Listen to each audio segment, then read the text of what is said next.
What's up, everyone, and welcome to Shaw Locals Bears Insider Podcast. I am Kyle Nabors, along with Sean Hammond, who Sean just off the flight from New York, flew back this morning. I was messaging him last night about when we wanted to do the podcast, and Sean, you mentioned the fact that flight coming back from New York on Thanksgiving weekend, incredibly pricey, right?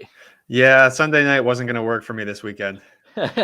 Yeah, so Sean gets back on Monday, and it kind of worked out. If you any of you saw it on social media, me saying it was good that we waited, because of the amount of injury news coming out of yesterday's game. If you haven't seen yet, Darnell Mooney out for the season with an ankle injury, expected to have surgery, and when you look at what transpired yesterday, I think Sean, you start with just what happened on the field. For the most part, you just toss it right out the window, right? Yeah, I mean, yesterday, as far as the game itself, the wins and losses goes, that's a footnote. The injuries are obviously a bigger concern. The Justin Fields status moving forward, that's a bigger concern.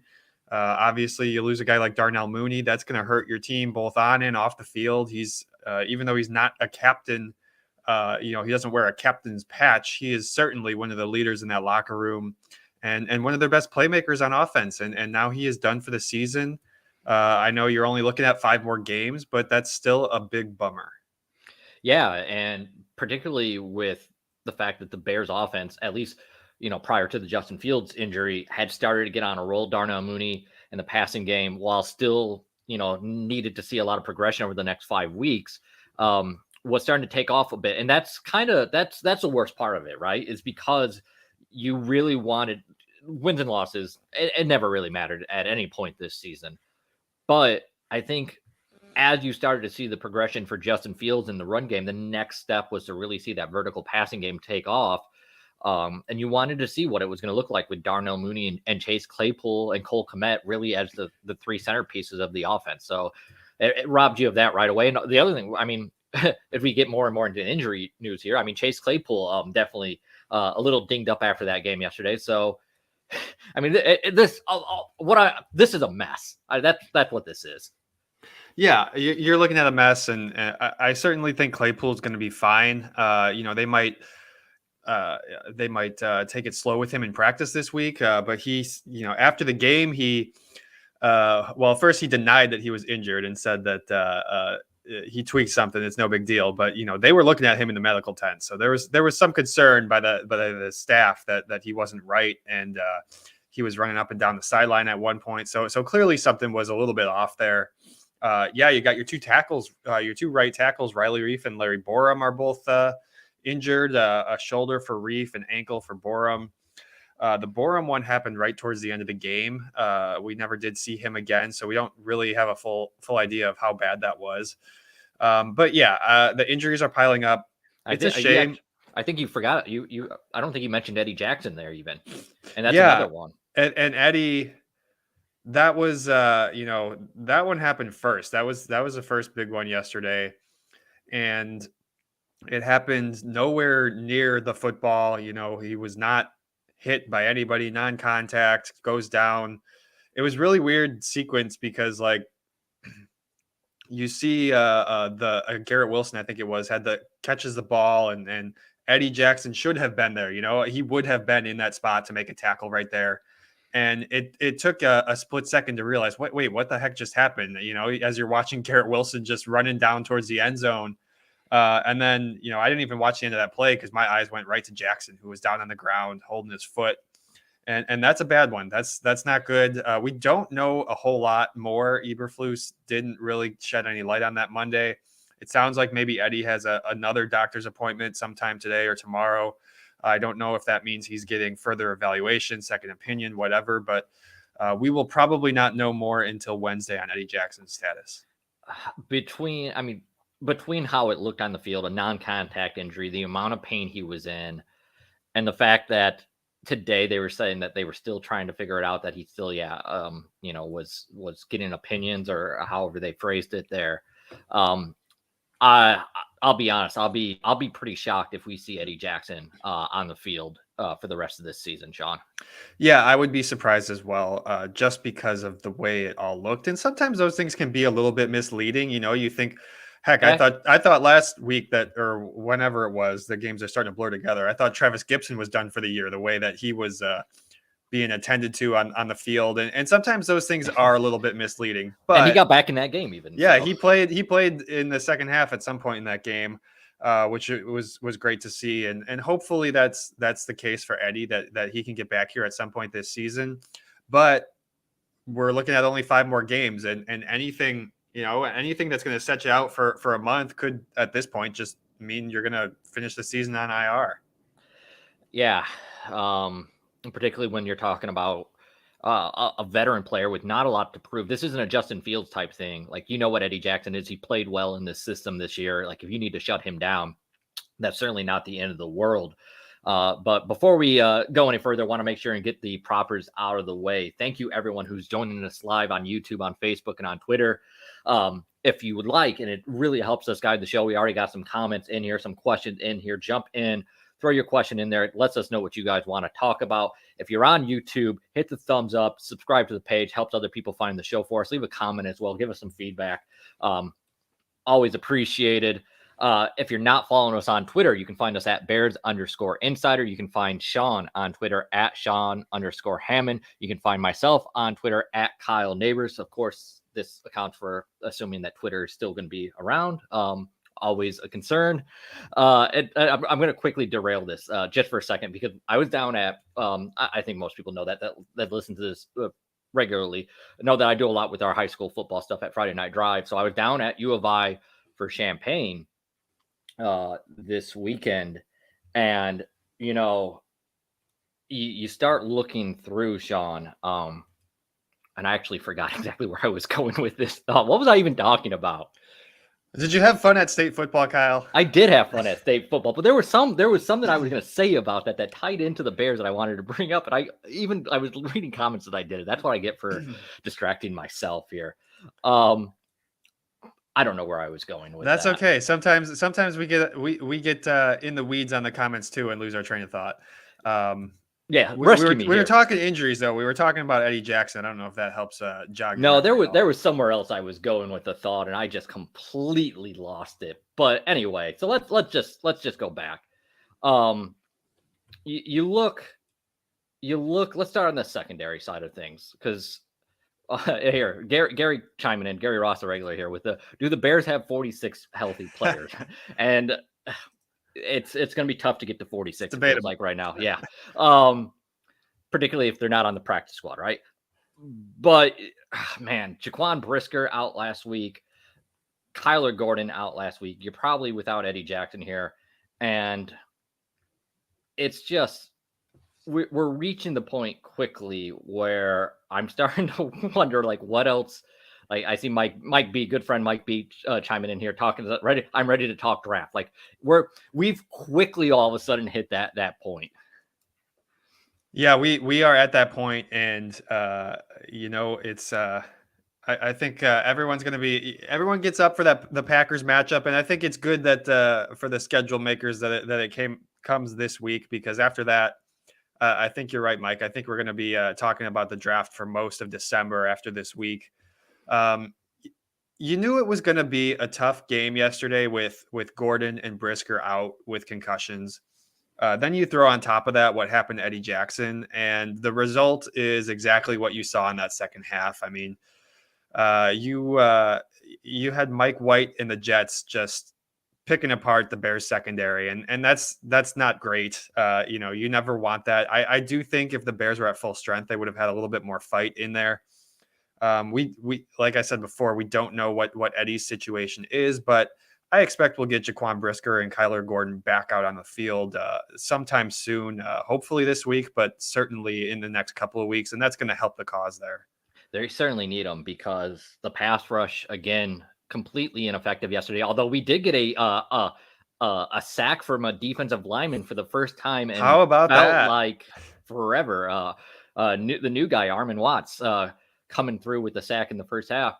But yeah, really, the way things went yesterday at halftime, it was odd. So like the game was close at halftime, and they did play better than I expected them to. Don't get me like when we did our predictions and when earlier in the week when we talked, there were so many unknowns. I kept the game close. I think I had it like a 17-13 prediction. I think you might have had the same exact Yeah, score I as had a me. close Yeah. game.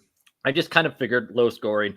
But as it became more apparent by the end of the week, obviously, like I always figured Justin Fields wasn't playing, but like with those two guys out in the secondary, you started to get a feeling like this had a real chance to get away from the Bears. And then the rain came into the forecast, and that didn't feel good for the Bears either. And then they get to halftime, and it was still close. And I was like, all right, that was better than I thought. But I don't know about you, but I had a pretty strong feeling that that thing was going to get out of hand in the second half. Yeah, it did feel like it was going that way. You know, you had Trevor Siemian and the offense come out and two scoring drives on their first two drives, a field goal and a touchdown. And I'll be honest, I was surprised with the efficiency with which they were moving the ball early in that game. You know, and Matt Eberflus mentioned, you know, he was proud of Trevor for those two drives, but yeah, then everything sort of just fell apart, and they could not seem to sustain drives, get first downs, convert on third down. You know, you look at the overall for the game. I think that, you know, they weren't great on third down, but when you break it up first half, second half, they were really really bad in that second half. I think they were 1 for 7 maybe, and so that's just not a recipe for success. And you know, this offense without Justin Fields is very different, and I know that we all expected that. We didn't think it was going to be the same thing, but Justin covers up a lot, and he can do a lot with his legs, and you know, even with his arm, we've seen some really impressive throws, and that element was just gone yesterday. Yeah, certainly so. The offense was pretty static, and it was just weird, really, from the beginning. Let's dive into that. So I'm driving back from state football Sunday morning from Champaign, and knew at that point Trevor Siemian was starting, and actually Mike B, who's with us right now in the chat, called me and informed me. Mike was how I found out that that Trevor Siemian had hurt his oblique during warmups, and at that point, the thought was that we were going to get the Nathan Peterman experience, which at that point I was like, oh man, this is going to be really ugly. Yeah, it's weird because, you know, I got there about 3 hours before the game, you know, knowing that Justin Fields was going to warm up. We were going to get a chance to see him on the field and see exactly what type of shape he's in, because we don't get to see that really a whole lot in practice. And those guys, the quarterbacks, did not come out for a while. It was under 2 hours before the game before they came out. And I don't know, in retrospect, I don't know if maybe that was because Trevor Siemian was dealing with some stuff, you know, health wise. They came out, they did some light throwing. Then they went back in the tunnel. You know, that's kind of normal. Like, these guys will come out and do their individual stuff before they get in uniform and before the team does its more choreographed warm up. And then somewhere in between there, we got word from Bears PR. You know, they came and wrangled us all up and into a little huddle and said they had some news to announce. And you know, that always makes your heart race a little bit. Like, what's about to happen? You know. So wait, I didn't realize that they actually got the reporters together to tell you guys that. Yeah, they brought us all together, said they had something to announce, and you know, my head goes to worst case scenario, like Justin Fields is done for the year or something crazy like that. But it turns out, you know, Trevor Siemian's got an oblique injury. Nathan Peterman's going to start, and yeah, like everybody, that came out of left field, because none of us were expecting to hear that. So I just happened. I think you tweeted your story out yesterday about that situation and how it unfolded. And I just happened to click on it on Twitter at some point and saw someone had responded saying it was like only the reporters were confused. I don't know if you saw that even, John. You know, somebody may have commented that. Yeah. So someone did. I almost responded too, because I was like, I'm like, you do realize the Bears PR, like the official team They tweeted it account, too. tweeted Yeah. that Nathan Peterman would start the game, and I didn't even know that. Like they brought the reporters together and even told like that doesn't happen on a weekly basis. Like that's No, and that's why it was so unusual, and that's we had no reason to believe that Simeon was going to start, and then they do the more the bigger warm up when everyone's in uniform and they can get all 11 guys on the field at once, and that happens about 45 minutes before the game. They start going through the motions, and Trevor Simeon was out there and taking reps with the ones, and at that point you're like, well, this isn't adding up, and we weren't sure what to think. yeah. At that point, I very late, I was kind of looking through and noticed the absolute confusion that was taking place among the press corps. Trying like, at what point did you guys realize Trevor Simeon was starting the game? Well, so they came out and they did that warm up, with the team, and Trevor was taking some reps with the ones, but so was Nathan. Um, and then at that point, you're a little bit confused. But then, honestly, not until they do the anthem, they do the introductions, the teams come out.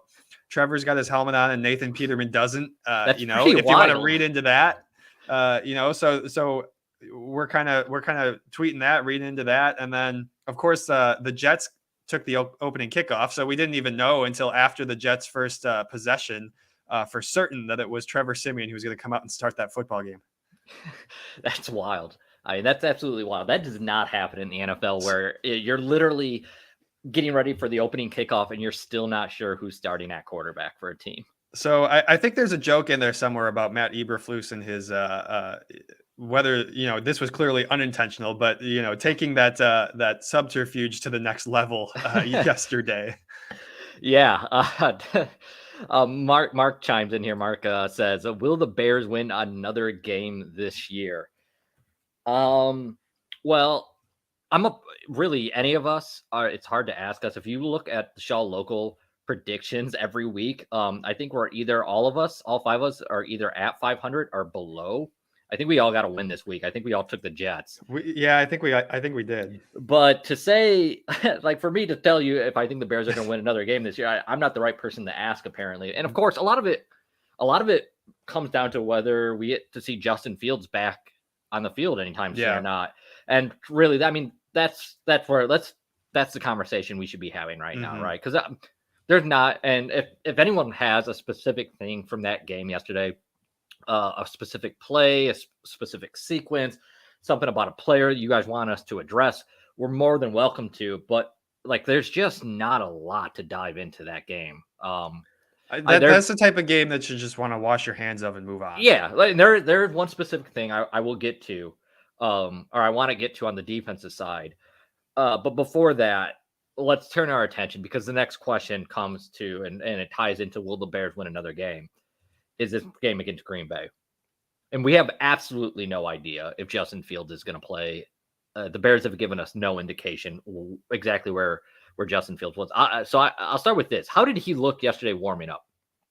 I would say it was all a ruse, and it wasn't a real warm up. He was out there. You look at Simeon and Peterman, and they're doing the footwork back and forth, and then zipping these passes, and Justin's just kind of going back there and tossing one up, and not really doing the full deal. See, so that's what I would. I mean, you knew it was he wasn't playing when I saw that. Yeah, I figured all along, like, there was no chance, right. Like, there was little chance they were going to put him on the field if he was still anywhere in any sort of pain. Particularly, you talk about the injuries, and you touched on it in the Meadowlands, that turf and how infamous it's become. Like, why would you put your injured star quarterback a game where you knew the weather was going to be like, it just all added up. Like, and against a good defense. So the Jets are a good defense. Yeah, that can get pressure on the quarterback. So the only question, I guess, the reason I asked that was to see, like, how close to 100% was he moving out there? Was it just him tossing the ball, or was he actually running at a pretty high speed? Or and it doesn't sound like it was a lot. So we're kind of still, and we're not going to know. It's the same thing this week. It's going to be the same thing. We're not going to know on Friday either. So I'm guessing it's going to be we're going to be told a game time decision.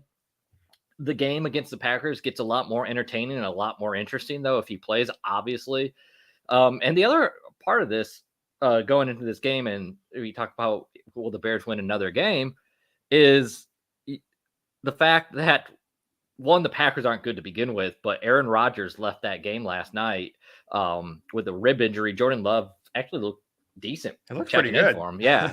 Small sample size. We'll Yep. see what happens if Rodgers were to miss and teams have a chance to prepare for Jordan great Love. play from Christian Watson may have padded that stat line too. That was a really impressive run by the receiver there. Yeah. But it's if we have Trevor Siemian versus Jordan Love this Sunday at Soldier Field, that's a lot less fun than Justin Fields and Aaron Rodgers, because not just for a short term. You look at the game though and talk about a chance to win, and we keep hearing about. I really don't buy into this. Like, they need to win to, like, they got to learn how to win. Blah blah blah. Like, you're getting what you need to out of this season, and I don't think that, like, I really don't think losing games in close fashion or something like that is going to impact this team or slow its development. But considering where the Packers are and how poorly Aaron Rodgers had played, this kind of felt like an opportunity if Justin Fields was completely healthy, as kind of a moment of maybe not passing the mantle. That's too strong, but you know what I mean? Like, yeah, that the downward progression of the Packers and Aaron Rodgers on his way down and Justin Fields on his way up. It felt like this would be a good opportunity for that kind of to take place. Yeah, certainly. If the Bears were to win this game with Justin Fields and if Aaron Rodgers is playing too, that would be a symbolic thing. And who knows whether that means a permanent passing of the torch or not. It's hard to compare year to year. These teams change so much. You see how different this Packers team is from even just last year. But yeah, this game is going to feel a lot different if it's Trevor Siemian out there playing. I think Bears fans would really like to see Justin Fields against the Packers, whether Rodgers or Jordan Love is playing.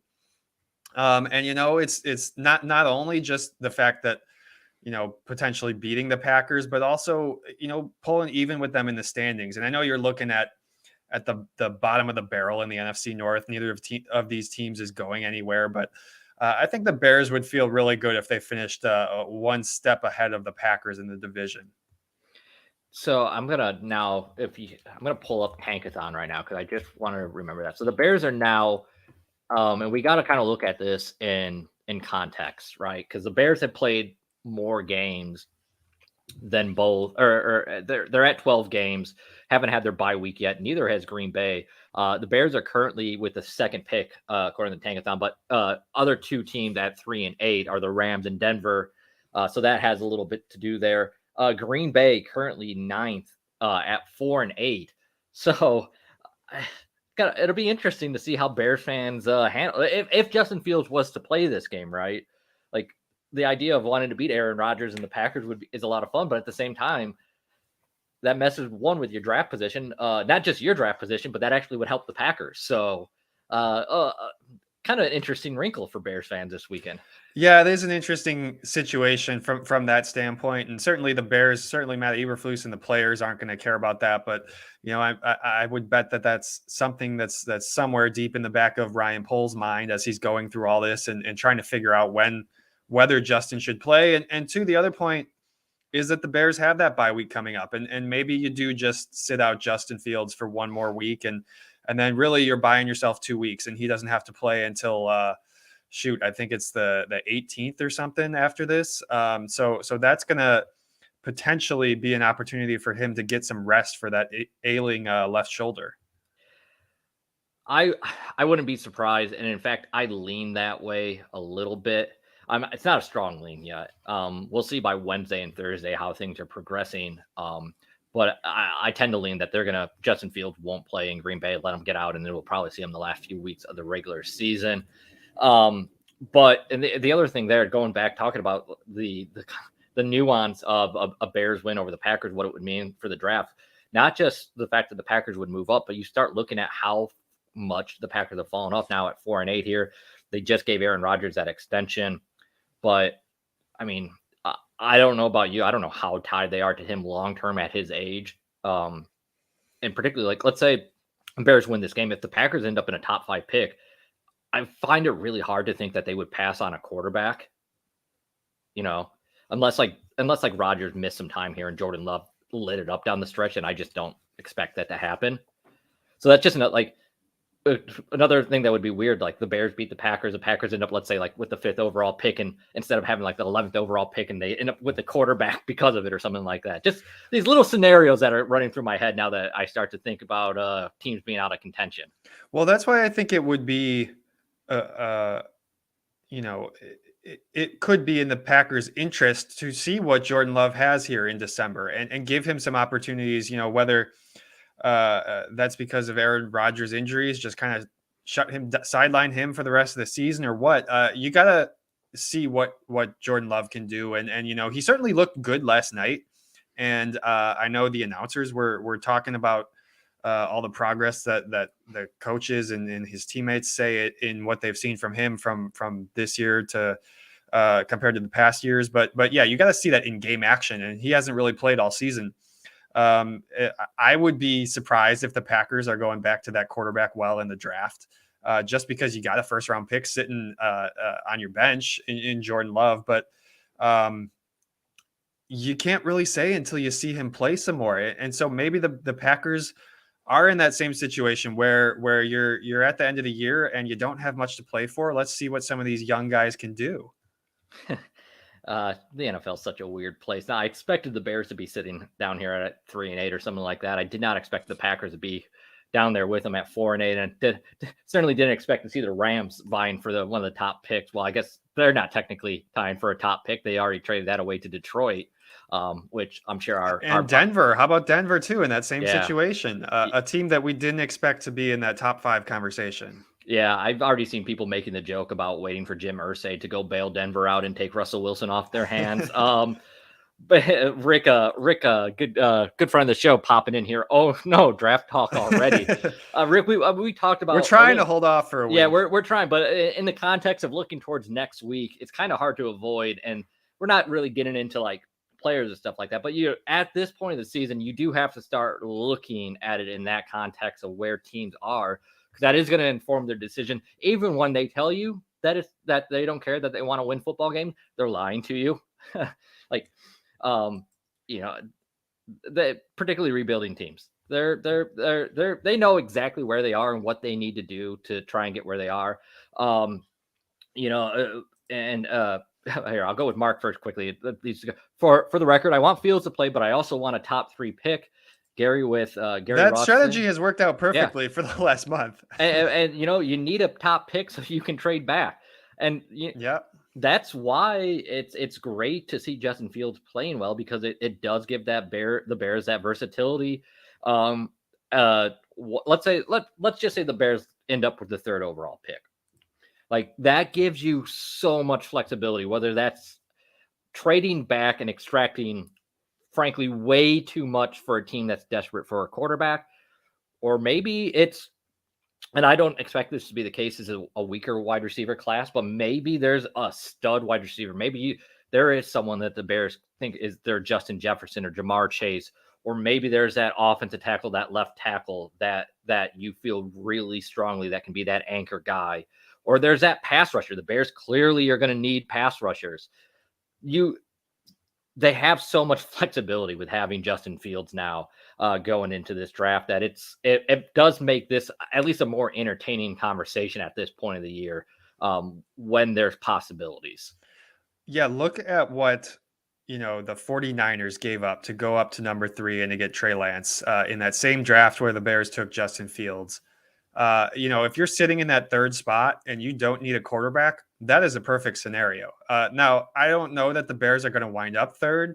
I do think they're probably going to win a game here or there down the stretch. Although that's a thing that we've been saying for a couple of weeks, and they've been in all these close games, but I really do think they're going to win one of them at some point. And then you look at, the Bears still have their bye. So a couple of these teams that are 3-8 are going to catch them. And the Bears, they're going to have the tougher strength of schedule, which means the lower pick. I do think they're going to wind up somewhere more around the 5 range than say the 3 spot in the draft. Yeah, I agree. Gary's already coming up with trade scenarios over here. Trade that pick for Lions 5 and 12 plus a day 2 pick and a future pick. Um, I like I like the thought process there. That might be a bit rich. Teams do get kind of silly when they are desperate for a quarterback, particularly if they find one they love.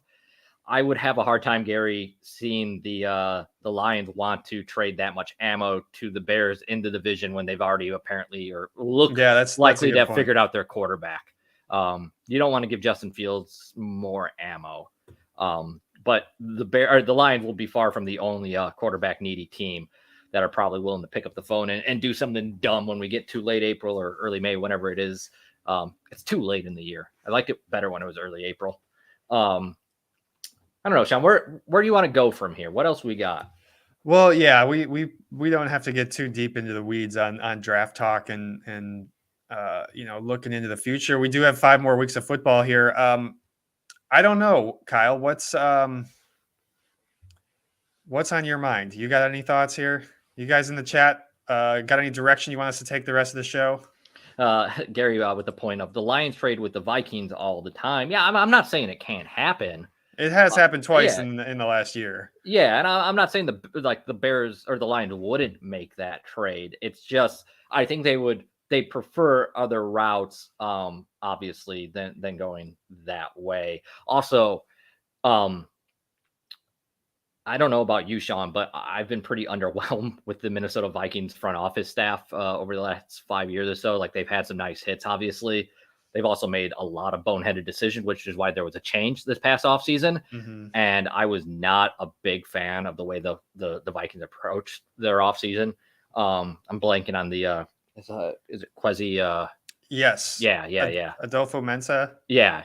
So I was really kind of confused with the way he approached that offseason. So what I guess I'm trying to say is maybe the Lions are making trades with the Vikings because they've realized that they can take advantage of some a lackluster front office over the last few years. So Gary wanted to know about not Machine Muhammad. Wow, I'm going into way back. Whoa. Yeah, guy. I'm not It's been a kidding. weekend. Like, my brain has been scrambled since state football over the Kyle weekend. had a busier Thanksgiving weekend than anybody on the planet. Talking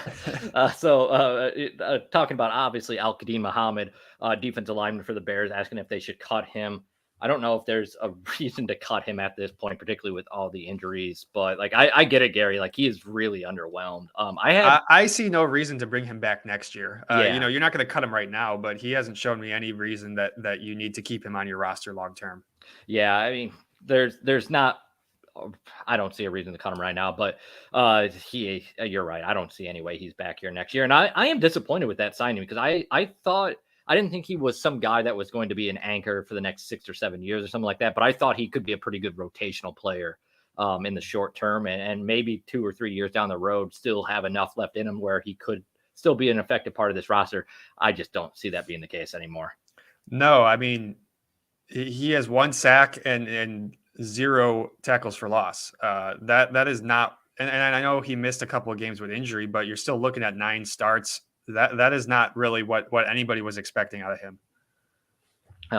And Gary following up saying, give practice squad guys a try.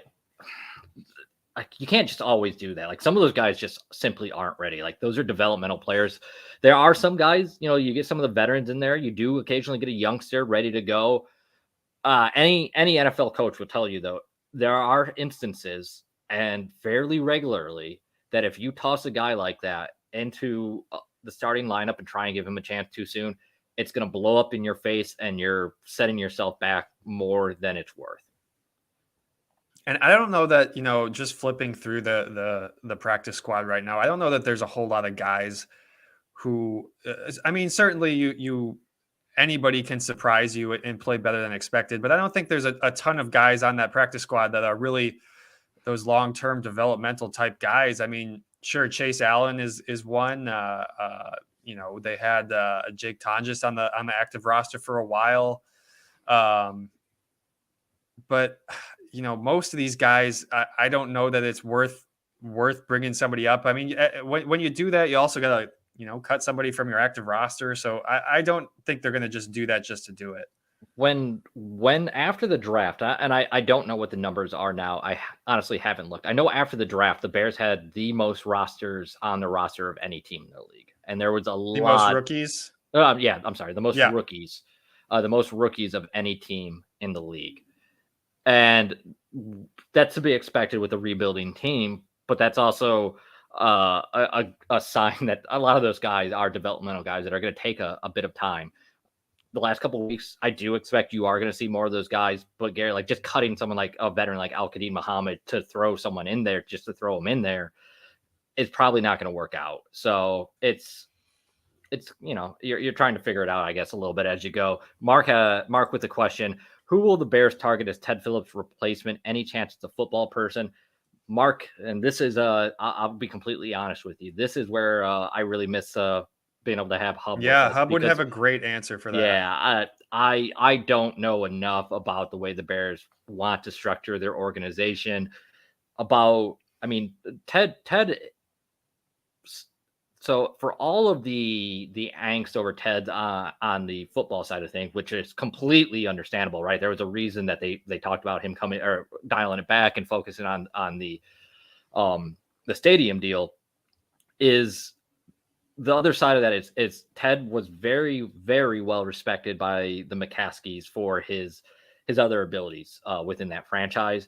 So I don't know moving forward if that his replacement is going to be someone like that, where they say we need someone on the financial side who sticks with that, and let's hire a separate football person. Like I don't know enough about where this is going with the McCaskies to give you an accurate answer. And honestly, even if I did, I probably wouldn't honestly be the guy to ask. Yeah, it's really hard to know. We've been entrenched in football talk for 12 weeks. And I'll be honest as well, Kyle. Like, I haven't spent a whole lot of mental capacity thinking about that as we're in season. But that's certainly something that's going to be worth asking about at the end of the season here and as we look towards the future. I mentioned Hub, so I know I'm going to get questioned on it. Gary saying, will Hub be able to make a appearance before the end of the season? Gary, I can't say just because I don't want to speak out of turn for Hub and the family. I will try and get an update for everyone here and see how things are going. But like I said, don't want to say anything that I shouldn't hear. So We are going back, certainly thinking of him and miss him on the show, though. yeah, absolutely. I miss him every day at Hallis Hall and in the press box. Mike B said, can we talk about how bad Poles' 22-20 drive class is suddenly shaping up? Valus can barely handle a handoff. Ebner can beat or can't beat out a practice squad player, I think is what Mike was trying to say. Jones and Gordon have struggled mightily. Sean, you want to unpack that? There's a lot there.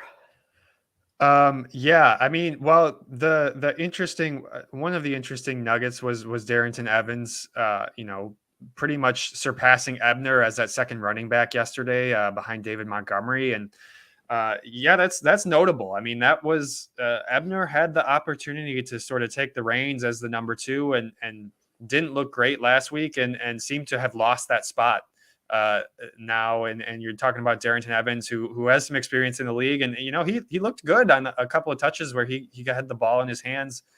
He came over from Tennessee, and he didn't get a ton of work there, but I liked him when he was on the field. He is an NFL player. Yeah, he looks like an NFL player. And when you look at the draft class, there were a lot of picks, yes, but you're also looking at a lot of 6th and 7th round guys, and that's just it. Those are flyers. And it's funny because I was just bringing up who from the practice squad would you want to see, and Zachary Thomas was one of those guys who I would have said, I want to see him, but he is, he got signed off the practice squad by the Rams, so he's no longer here. He's gone. He's one of the few guys when you look at the 14 or 16, whatever number of practice squad guys who I would have been interested in. And we haven't gotten to see Doug Kramer. He's been hurt all season too. But yeah, obviously Velus Jones has been underwhelming. Braxton Jones, I think is still a project, but he could develop into a nice starting tackle. I don't know if I'll say this. I do think the Bears are going to want to look at tackles in the draft. I don't know if that's your first pick, but certainly 1, 2, 3 in that range. And maybe that's a right tackle. Maybe that's a left tackle. I don't think it matters. I think you get the best guy you can. And if you move Braxton to the right side, so be it. Yeah, going back, yeah, you mentioned they only had. I always think the first 4 rounds, like that's where you need to find starters. What you start finding fifth and later, um, though that's more of a crapshoot. So like it's hard. The thing is there, like you hope you find 1 or 2 guys there. And the Bears, what? The Bears had 1, 2, 3. He did trade back several times. So they ended up 1, 2, 3, 4, 5, 6, 7, 8 picks between the fifth, sixth, and seventh round. And outside of Braxton Jones, who has, he got some playing time, as you were talking about, Dominic Robinson flashed a little bit early in the season, hasn't really done anything since that point. There's just like Treston Ebner has been a disappointment.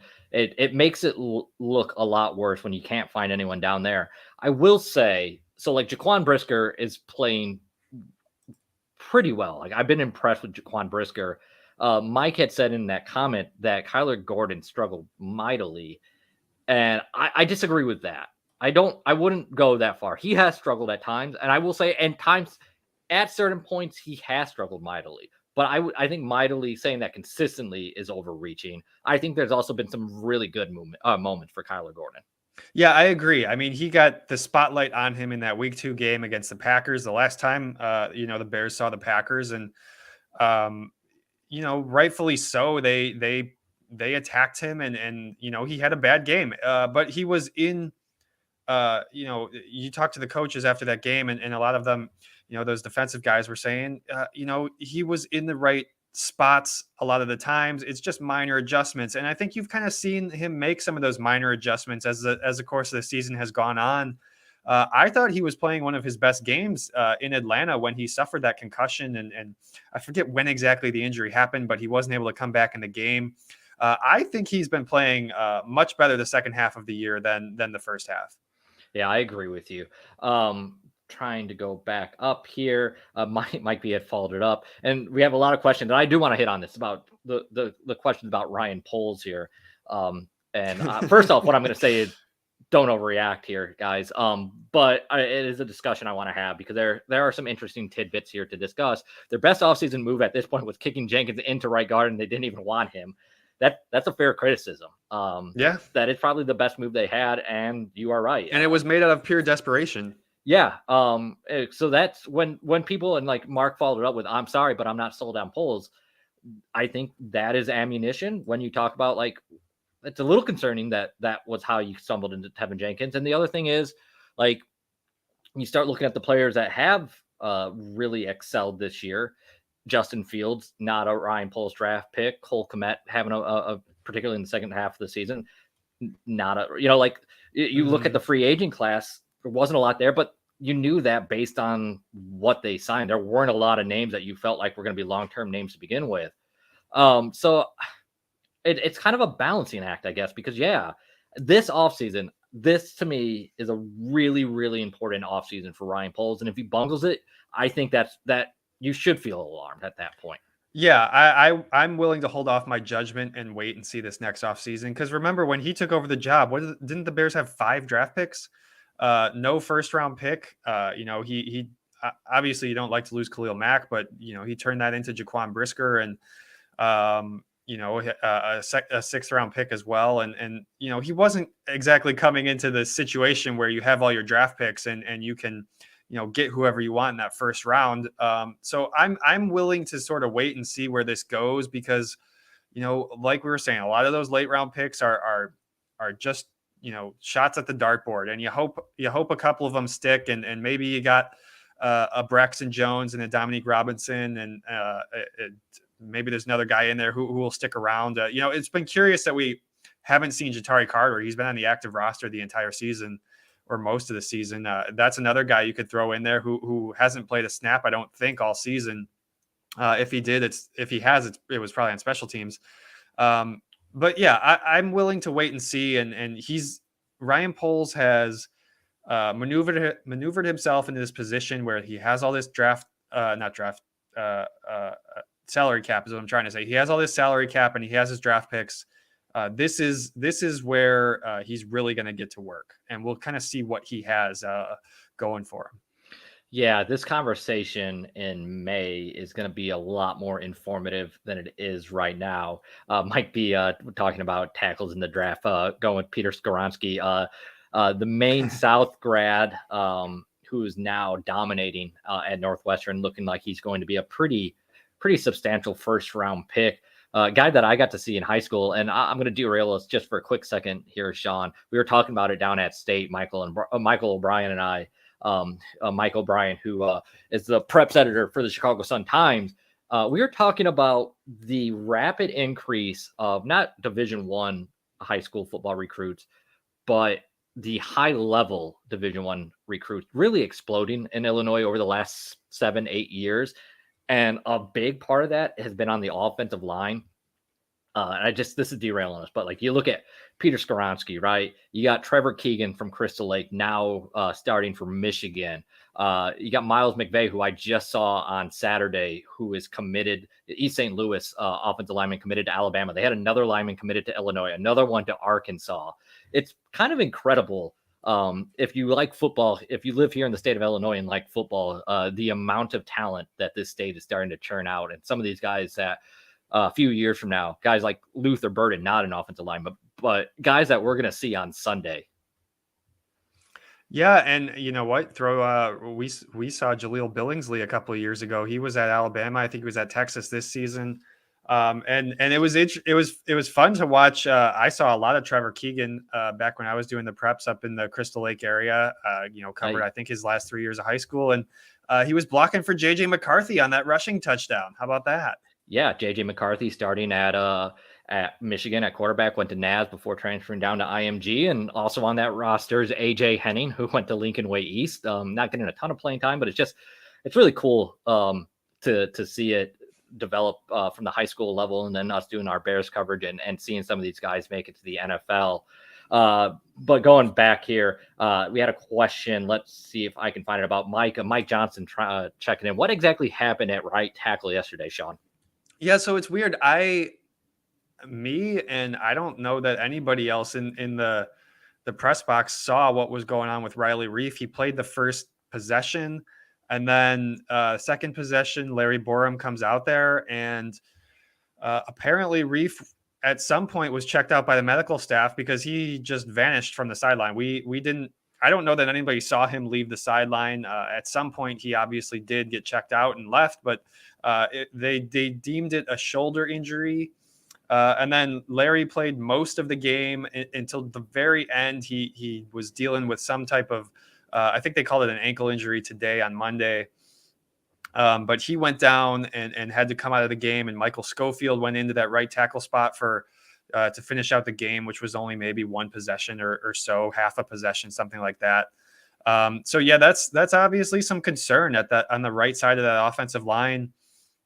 We don't really know how bad it is for those two guys. You would hope that maybe one of them could be well enough to play coming up against the Packers, but we're going to kind of have to wait and see on them. Yeah, if neither of those guys can go, then you got a problem. Who finished the game at right tackle? Michael Schofield finished the game at right tackle, but Alex Leatherwood was inactive, so he wasn't in uniform. I think if let's just say those two guys are deemed out and can't play, certainly Alex Leatherwood is going to be active, and he might be the most likely to step into that right tackle spot. Although I guess you could throw Schofield there in a pinch. He has experience at the tackle position, even though he hasn't really played it this season. Yeah, Rick had also said, Tom Thayer on the score said today, put Jenkins at right tackle. I believe Eberflus was asked that today, and he said that he wants to keep him at guard, more comfortable there. And I completely agree with that, considering everything that all the time that he spent getting to know that position. Yeah, I think that makes the most sense. Yeah, and everything that happened over the offseason, he was clearly uncomfortable with the way things were progressing. Tevin Jenkins, that is. Whatever was happening behind the scenes, you got him playing well. You got him feeling comfortable. He's a guy that you spent. If he's going to be a plus player, and he was playing above average at the right guard spot. If he's going to be a positive player there after everything you went through, just leave him there. You got enough to figure out. So, and then, yeah, Leatherwood. I know there were several questions about Alex Leatherwood earlier in the chat. You got to think we're going to see him at some point. I think the question was why haven't we, or somewhere along that. It's the fact that things well, I guess what I assume is things went really really south for Alex Leatherwood in Vegas last year. That thing was a complete train wreck for whatever reason. And I think it's kind of a similar case in terms of that happened with Jenkins in terms of rebuilding the confidence. Um, you would hope by this point he's been around. Alex Leatherwood has now been around long enough that that part is behind you. But I think that's probably why it's taken a while. I do think you're going to see him on Sunday, though. Yeah, if those two guys are injured, you're going to see him on Sunday. I would bet money on that. Think of how much practice time he's had now. I know he missed a month when he was sick, but that was 2+ months ago at this point. You're looking at all that time to get to know that right tackle spot, to get to know the system. I think the Bears just wanted to give him time. He's a guy who you get drafted so high. There's all these expectations, and they expect you to start right away. And sometimes I think taking a step back and just focusing on your craft and getting better behind the scenes can be a good thing, especially with a guy in a new place. We'll have to see what that looks like when we finally do get to see Alex Leatherwood play. But anytime you got a guy on the active roster, this is a possibility where guys ahead of him can get hurt, and he could wind up getting thrown in there at any point. And this might finally be the week where we get to see him. I'm curious to see what he looks like when he does get to play with the Bears, but we're gonna have to see how Reef's shoulder and Larry Borum's ankle are doing this week. We got to get ready to wrap up here, guys. If we head towards an hour, actually going to be jumping on with Steve Susie to record the Friday Night Drive podcast as well this afternoon. Busy afternoon. You're a podcast machine. Yeah. Throw the questions in there if there's anything you guys want us to hit on really quickly before we get out of here. But before we do, want to give a shout out to the sponsor of the Shaw Local Bears Insider Podcast, Marengo Guns. Always buying, always paying top dollar for your guns, ammo, and military items. Come see the expert at Marengo Guns. Open 9 a.m. to 7 p.m. 7 days a week. Sean, I think I've gotten through that read without butchering it so far this season. Yes. Well done. Yes, always terrified I'm going to mess that up. We got I believe the first time in here jumping in late. Not sure if I'm going to go with Jesus saying I'm not thrilled with Ryan Poles' first draft class. Brisker is the only starter I like. What do you think, Sean? Anyone else? I'd see I don't write. I know we hit on it a little earlier, but don't write off Kyler Gordon. I wouldn't go that far. Don't write off Kyler Gordon yet. Don't write off Braxton Jones yet. Give those guys some more time. At this point, I would say those are the three guys I would be most excited about. You could maybe throw Dominique Robinson into that mix, but I'll say this: if you could get some positive signs out of Velus Jones over these last 5 games, I don't think it's a sunken cost yet. But I understand why anyone would be very, very concerned at this point. Yeah, Velus is going to have some work to do over the offseason. We know that. But yeah, they're not going to give up on him, and that's why it's really hard to judge these draft classes, until we have a little bit of distance. A couple more we're going to get out before we get out of here. I'm going to hit these last 2, and then we will. Dr. Earl says, how important is a win this weekend for us? Us referring to the Bears, I'm guessing. Not at all. I mean, you shouldn't be worried about a win at all. And honestly, if now you've reached the point at 3-8, if I was a Bears fan, I would be rooting for the young players to play well and find a way to lose. I mean, it goes back to what we were talking about earlier, but you're in that conversation for, 2, 3, 4, 5th round, or not round, but 5th overall pick. If you're a level-headed Bears fan, I mean, yeah, as weird as it is to say, a loss is going to help your chances in the draft. And really neither of these teams is going to the playoffs. The Packers are just as bad as the Bears right now. And I don't know that the win really accomplishes anything other than bragging rights for a week. And I guess for the rest of the offseason, but I don't know, you go 1-1 against the Packers. I think that's pretty much a wash. Yeah, I mean, there's been so much discussion over the last few weeks after the Detroit loss, after the Atlanta loss, about oh, they need to win games to, the next step is, no, it's not. Like next year, that's the next step, like I don't understand that mindset. I really don't. If this team, they've lost in the last 2 months, they've lost five games where they had the ball with a chance to go down and take the lead or tie the game. If they wind up with 5, 6, 7 of those games where they lose by one possession, that is going to motivate Justin Fields more than just about anything, because those things are eating at him. And at this point, sure, a win would be nice. You'd like to pick off a couple of these wins. You'd like to win a close game and have a game-winning drive. Yeah, and you'd like to beat the Packers. You'd like to beat the Packers, but it's really not going to do a whole lot for you. It's going to give you some good feeling for a week. I think overall, Justin Fields is still going to be thinking about those games where they had the chance to win and didn't. Yeah. All right. Let's go ahead and get out of here, Sean. No, let's go ahead and get out of here. We're heading towards an hour. I got to get to the next podcast. Kyle's out of time, people. Yes, I got to run, everyone.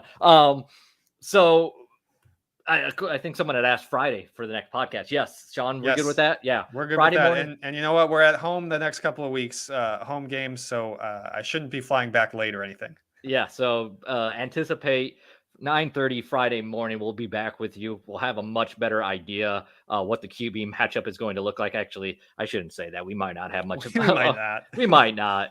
There's a chance we'll have a better idea what the QB matchup is going to look like. But either way, we'll be back to break it down with you. But thank you everyone who joined us today at a special time. It was kind of short notice. Like I said, I didn't even create the YouTube page for it because I didn't want to jinx it before you got home and got settled. So we appreciate everyone who jumped on short notice and helped us get through the show today. For now, we're going to go ahead and sign off. For Sean Hammond, I am Kyle Nabors. Everyone enjoy the week. Enjoy some Monday Night Football tonight, and then we'll be back with you Friday morning. So long, everyone.